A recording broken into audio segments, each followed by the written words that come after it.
नमस्कार दोस्तों, मैं अजय प्रकाश और आप देख रहे हैं जनज्वार। दलित नेता के तौर पर उभर रहे चंद्रशेखर रावण पर उत्तर प्रदेश के सहारनपुर जिले के देवबंद इलाके में गोली चली है। गोली छूकर निकल गई है। उन पर 4 गोलियां दागी गई हैं। गोली दागने वाले जिस कार से आए थे उस कार का नंबर हरियाणा का है। इस घटना के बाद से दलित संगठनों के लोग, दलित समाज बेहद खफा है और योगी सरकार से मांग कर रहे हैं कि न सिर्फ चंद्रशेखर रावण पर हुए हमले की जांच हो, बल्कि इस बात की भी जांच हो कि हमले के पीछे कौन सी राजनीतिक ताकतें थी और उनका वैचारिक आधार क्या था।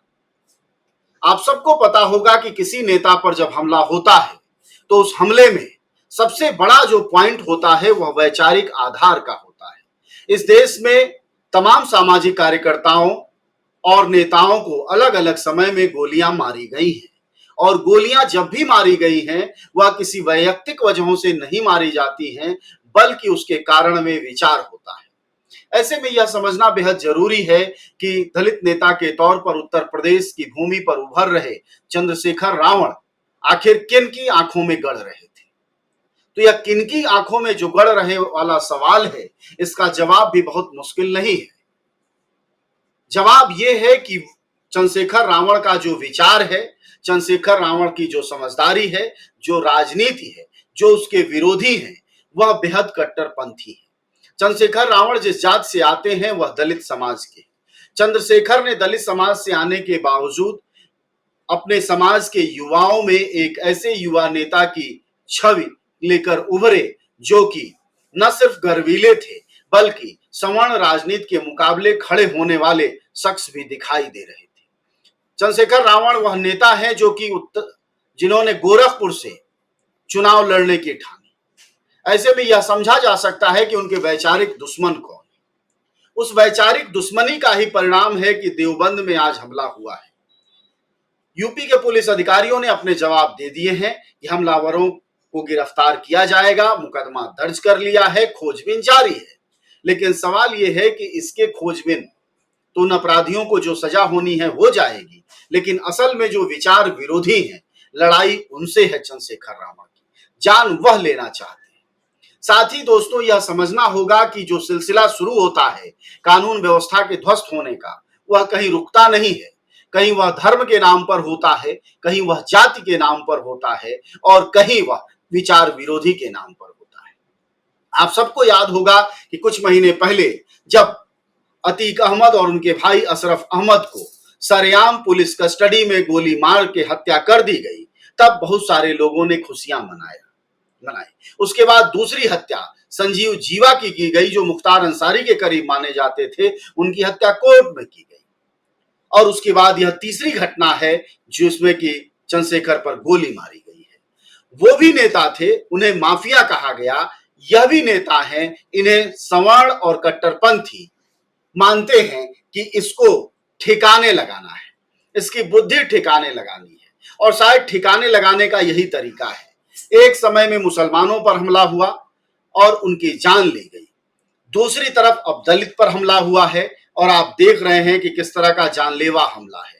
अब तीसरा हमला जो विचार विरोधियों का होगा, आप यकीन मानिए आज ही कि अब हिंदू कट्टरपंथियों की निगाह में जो जयचंद हैं, 2024 के बाद वह चुन चुन कर मारे जाएंगे। हिंदू कट्टरपंथियों की निगाह में वो सभी लोग जो जयचंद हैं, जो चाहते हैं कि इस भारत में बराबरी हो और समानता हो। वो सभी हिंदू कट्टरपंथियों की निगाह में जयचंद है जो यह चाहते हैं कि हमारी गलियों में मंदिर भी हो, मस्जिद भी हो, गुरुद्वारे भी हो और चर्च भी हो। एक ऐसा भारत बने जैसे भारत का सपना हमारे शहीदों ने देखा था, न कि एक ऐसा भारत बने जिस भारत का सपना हिटलर ने देखा था।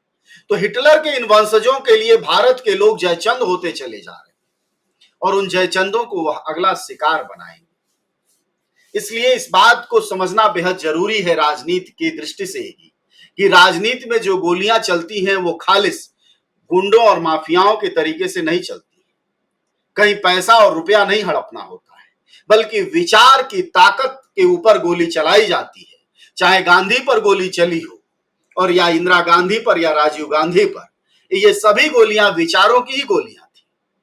इसी तरह यह इन गोलियों का सिलसिला आज तक जो चला आ रहा है और चंद्रशेखर रावण पर भी जो गोली चली है वह विचार विरोध की गोली है और हमेशा विचार को खत्म करने के लिए गोलियां मारी जाती है। और यह बहुत साफ है कि चंद्रशेखर रावण उनकी निगाह में गढ़ते हैं जो बराबरी समाज में नहीं चाहते, उनकी निगाह में गढ़ते हैं जो हिंदू मुसलमान करते हैं, उनकी निगाह में गढ़ते हैं जो दलितों को सम्मान और बराबरी के साथ एक साथ रोटी बेटी करना चाहते हैं। चंद्रशेखर रावण उनकी निगाह में गढ़ते हैं जो मानते हैं कि दलितों को आरक्षण मिलना चाहिए, दलितों को आरक्षण और ज्यादा ताकत से मिलनी चाहिए और यहां ही नहीं बल्कि दलितों की प्राथमिकता भी समाज में बढ़नी चाहिए। उन सबकी निगाह में गढ़ते हैं और उस गढ़ने की प्रक्रिया में उल्टा यह हुआ है कि उत्तर प्रदेश में थोड़ा वह उभरने भी लगे। उत्तर प्रदेश में दलित राजनीति का नया चेहरा बनने लगे।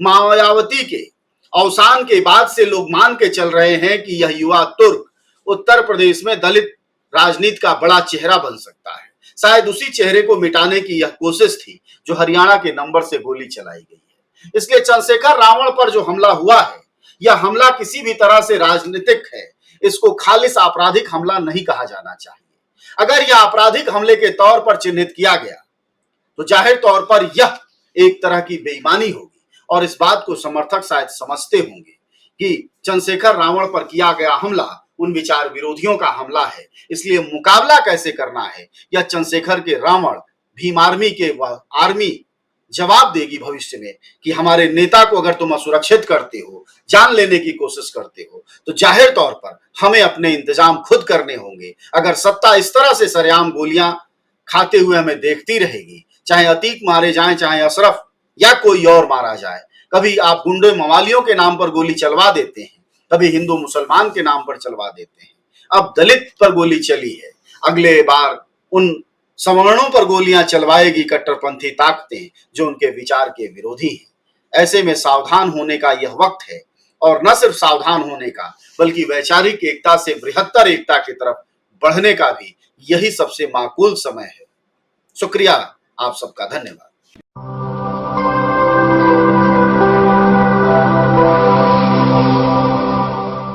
जन ज्वार जनता की मीडिया।